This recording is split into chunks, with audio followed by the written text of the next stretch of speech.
한 번쯤 이런 일 겪어보셨나요? 오래 알고 지낸 운동 모임 선배가 있었습니다.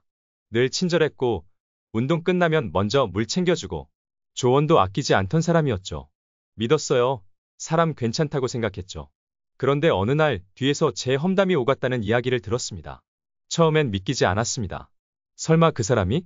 그 말을 전해준 다른 사람 얼굴을 멍하니 바라보다가 온몸이 식어버리는 기분을 느꼈습니다. 사람이요. 말 한두 마디 잘한다고 믿게 되는 경우 많습니다. 친절하게 웃고 예의 바르면 참 괜찮은 사람이구나 생각하죠. 하지만 진짜 무서운 사람은요. 오히려 그런 걸 너무 잘합니다. 겉으론 따뜻한 말, 다정한 표정. 그런데 속은 전혀 다릅니다. 그 사람의 진짜 속마음은 절대 말투나 미소에서 안 보여요. 오히려요. 지나가듯 던지는 말 한마디. 남을 대하는 아주 작은 행동에서 슬쩍 드러납니다. 오늘 영상에서는 겉으론 좋은 사람처럼 보여도 절대 곁에 두면 안 되는 사람의 본성. 그 징후를 하나씩 알려드릴게요. 혹시 지금 떠오르는 얼굴이 있으신가요? 그럼 그 불편한 직감을 절대 무시하지 마세요. 그 감정은 그냥 생긴 게 아닙니다. 이 영상이 마음에 와 닿았다면 구독과 좋아요로 함께 해주세요. 여러분 마음을 보듬는 따뜻한 콘텐츠로 찾아뵙겠습니다. 우리는 생각보다 겉모습에 쉽게 속습니다. 옷차림이 단정하고 목소리가 차분하고 말을 조리 있게 하는 사람을 보면 아, 저 사람은 최소한 나쁜 사람은 아니겠지라고 단정하게 되죠. 하지만 실제로는 그게 함정일 수도 있습니다. 영국 브라이튼 대학의 심리학자 레베카 토엔스 박사는 첫인상은 종종 우리가 상대를 이해한 것처럼 착각하게 만드는 허상이다라고 말합니다. 우리는 상대가 어떤 상황에서 어떤 결정을 내리는지, 무엇을 참는지, 남을 어떻게 대하는지는 보지 않고 표면적인 매력의 마음을 빼앗기기 쉽죠. 또 하나 중요한 심리적 이유가 있습니다. 우리는 나는 좋은 사람이어야 해라는 무의식에 사로잡혀 상대를 의심하는 것 자체를 죄책감으로 받아들입니다. 설마 그 사람이 그럴 리 없어. 나한테는 항상 잘했는데. 이런 생각이 진실을 외면하게 만들죠. 그리고 더 무서운 건 사람은 자기가 틀렸다는 걸 쉽게 인정하지 않으려 한다는 점입니다. 그래서 마음 어딘가에서 이상하다는 신호가 울려도 내가 너무 예민한가? 오해했나 보지 하며 덮고 넘어갑니다.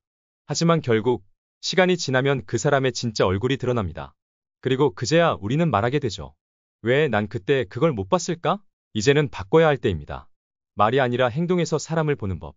그 시작은 본성이 언제 드러나는지를 아는 것입니다. 진짜 본성은요, 절대 좋은 날, 예쁜 말 속에서 나오지 않습니다.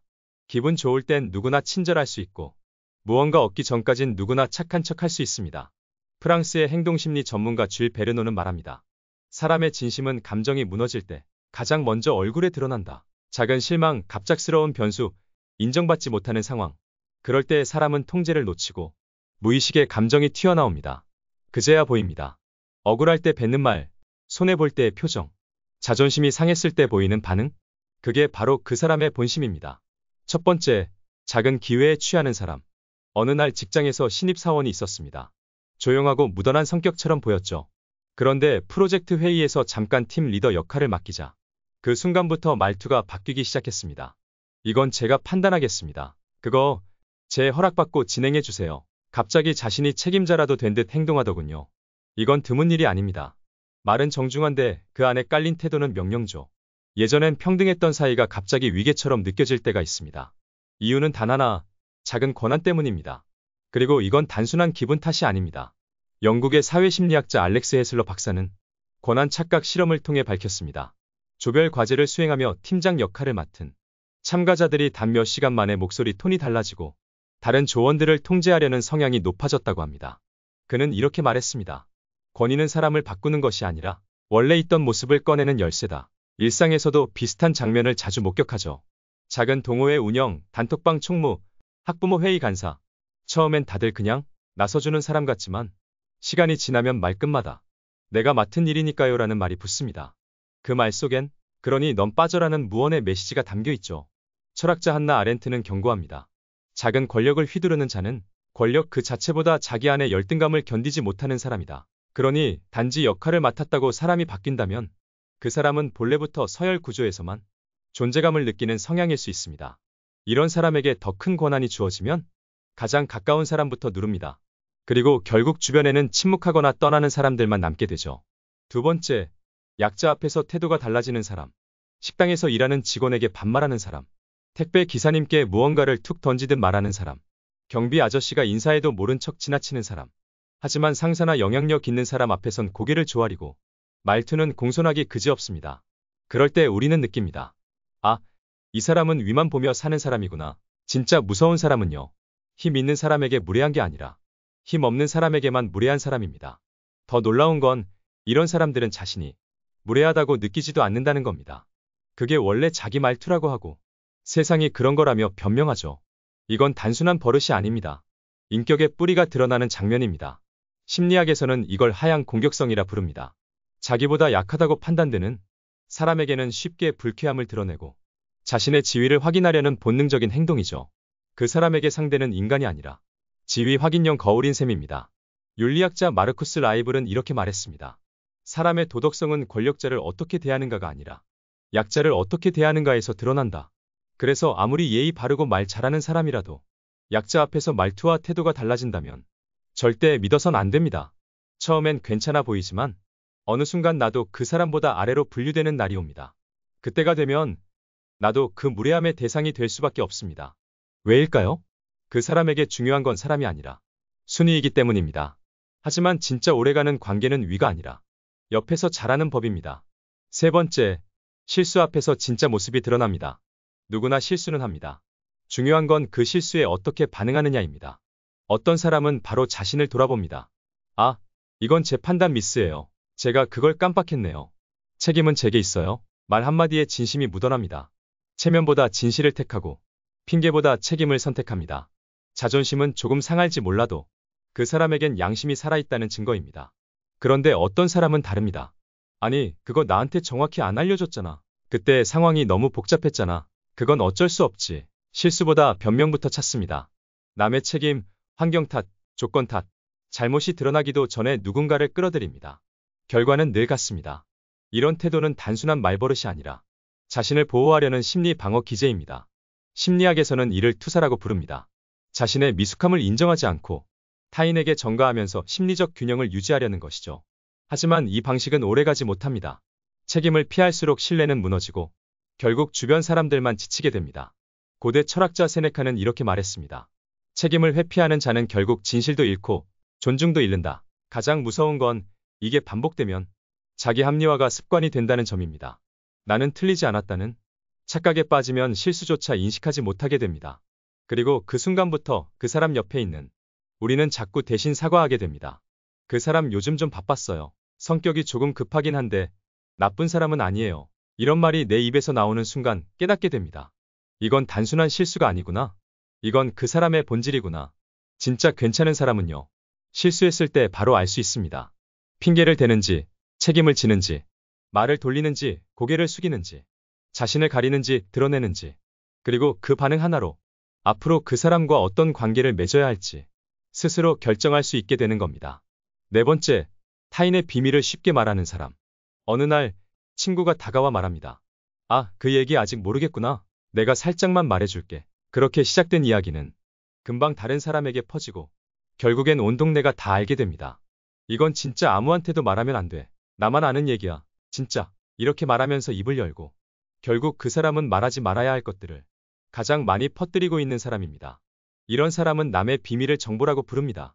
그리고 그 정보를 바탕으로 자신이 우위에 있다는 착각을 하죠. 근데 이건 정말 말하면 안 돼. 나만 아는 거니까. 이렇게 말하지만 결국 그 정보는 손쉽게 널리 퍼집니다. 이 사람의 본성은 단순히 수다를 많이 떠는 사람이 아닙니다. 신뢰를 무시하고 정보를 흘려서 우월감을 느끼려는 사람입니다. 심리학에서는 이런 행동을 정보 권력의 행사라고 부릅니다. 내가 아는 정보가 남들보다 많다는 것만으로 내가 더 우위에 있다는 느낌을 받는 거죠. 그들은 정보를 퍼뜨리며 자신이 특별하다는 사실을 증명하려 하지만 사실 그 안에는 불안정한 자기애가 자리 잡고 있습니다. 자신이 특별하다는 걸 증명하고 싶지만 다른 점에서 자랑할 게 없기 때문에 남의 정보를 이용해 우위를 점하려는 겁니다. 하지만 여러분 생각해 보세요. 그 사람이 다른 사람의 비밀을 아무렇지도 않게 나에게 말했다는 건 나의 비밀도 똑같이 다른 사람에게 말할 수 있다는 뜻입니다. 탈무드에는 이렇게 말합니다. 비밀을 쉽게 말하는 자는 진실도 쉽게 왜곡한다. 입이 가벼운 사람은 단순히 말을 많이 하는 게 아닙니다. 그들은 관계의 경계선을 넘나드는 걸 즐기는 사람들입니다. 남의 비밀을 쉽게 말하는 사람과 가까이 있으면 점점 말을 조심하게 됩니다. 혹시 이 얘기도 나중에 퍼지지 않을까? 그런 불안감 속에서 점점 내 마음을 숨기게 되죠. 신뢰는 쉽게 주는 게 아닙니다. 진심으로 아껴야만 깊어지고 무겁게 다루어야 오래갑니다. 타인의 비밀을 쉽게 말하는 사람은 언젠가 내게도 등을 돌리고 배신할 가능성이 크다는 사실을 잊지 말아야 합니다. 결국 그 사람은 내 뒤에서 칼을 꽂는 사람이 될 수 있습니다. 이런 사람들은 결국 자신의 행동을 돌아보지 않고 남을 이용해 자신의 존재감을 증명하려 하죠. 여러분, 진정으로 신뢰할 수 있는 사람은 자신의 비밀을 존중하고 타인의 비밀도 지킬 줄 아는 사람입니다. 그런 사람과의 관계에서만 진정한 신뢰와 깊은 유대를 느낄 수 있습니다.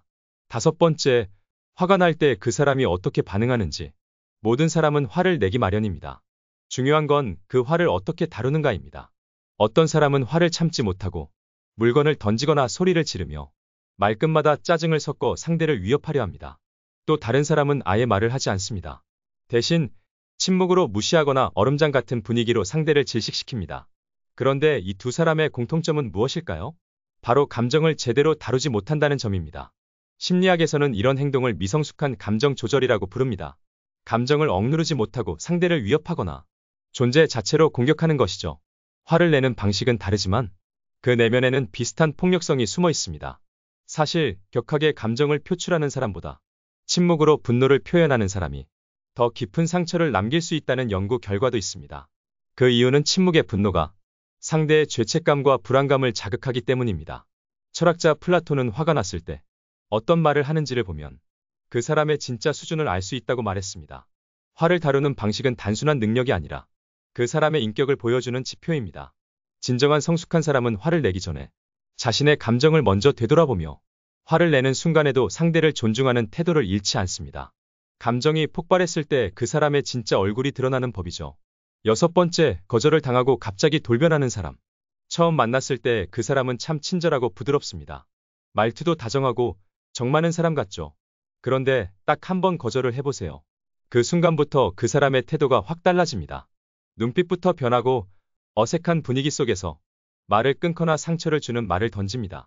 이 사람은 실제로 친절한 것이 아니라 내가 잘해줬으니까 너도 그만큼 해야 한다는 거래의 마음이 숨어 있는 것입니다. 심리학에서는 이를 조건적 친절이라고 부릅니다.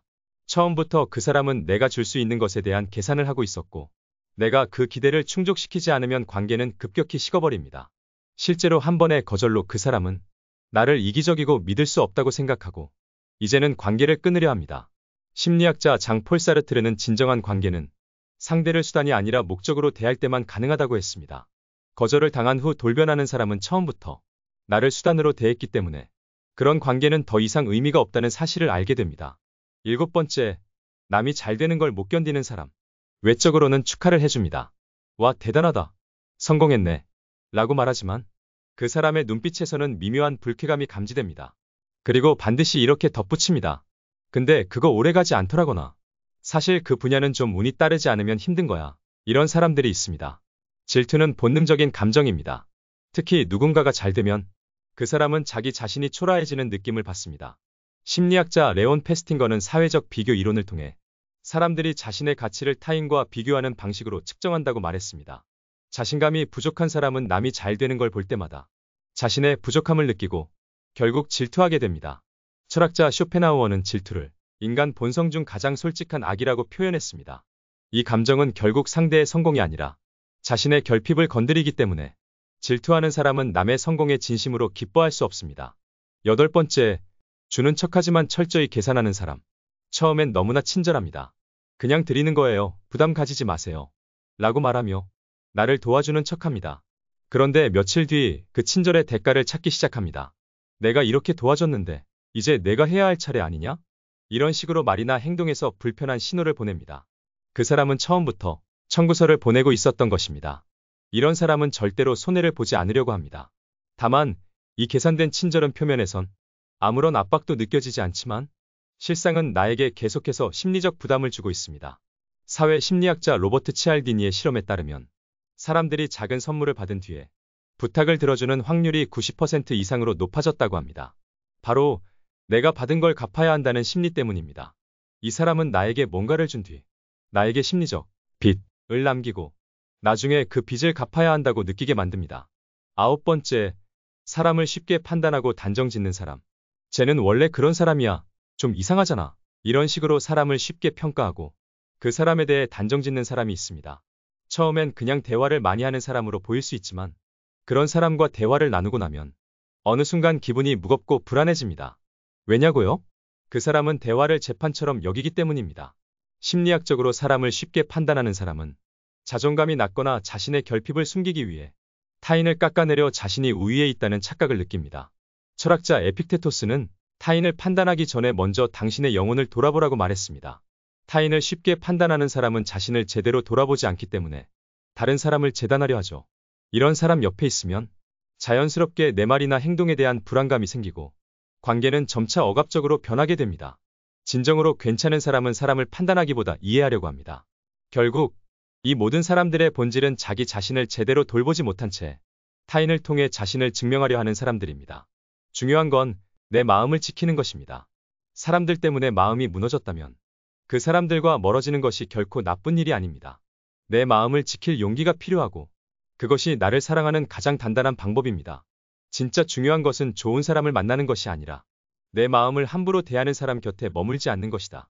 그래서 이제는 내 마음을 지킬 차례입니다.